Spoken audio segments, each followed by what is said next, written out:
I think it's very, very unfair what's happened to General Flynn, the way he was treated, and the documents and papers that were illegally, I stress that, illegally leaked.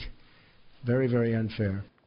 There you got President Trump yesterday coming to the defense of ousted National Security Advisor Michael Flynn. So is the intel community, some members of it, trying to sabotage our president?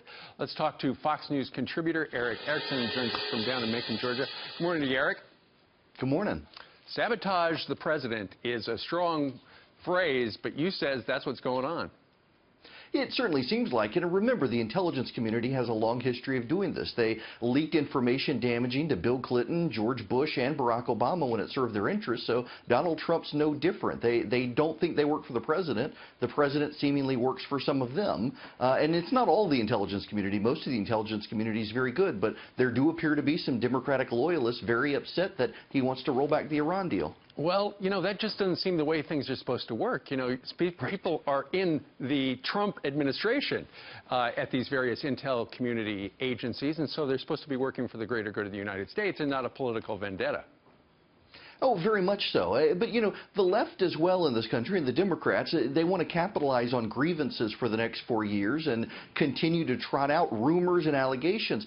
Every single report that's come out has said there's no evidence of collaboration between anybody on Trump's staff and the Russians. You would think by now they would have found that collaboration if it existed, but they've got to keep these stories alive to give people a grievance.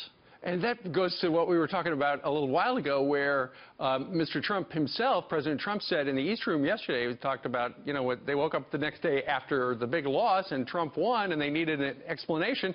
And so they developed the narrative, oh, Russia hacked the election. And in all these stories in the New York Times, the Washington Post, Russia, Russia, Russia, even though there's not a scintilla of evidence that we've seen so far that anybody broke any laws, other than people in the intel community who leaked the stuff.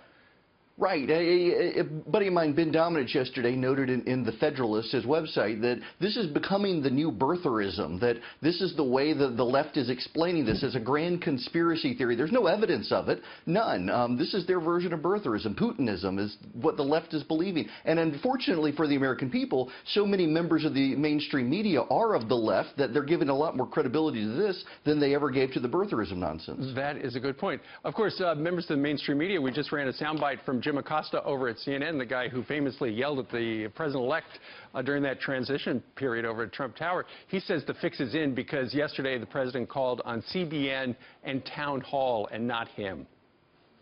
Well, listen, I like Jim Acosta a lot, but I think that they shouldn't be disparaging conservative media that can ask very tough questions of the president, have asked tough questions of the president, just not the questions a lot of the mainstream media has wanted. And I can't really blame the president when so many people in the media are invested in pushing a Nazi narrative against him. The Nazi narrative, you're absolutely right.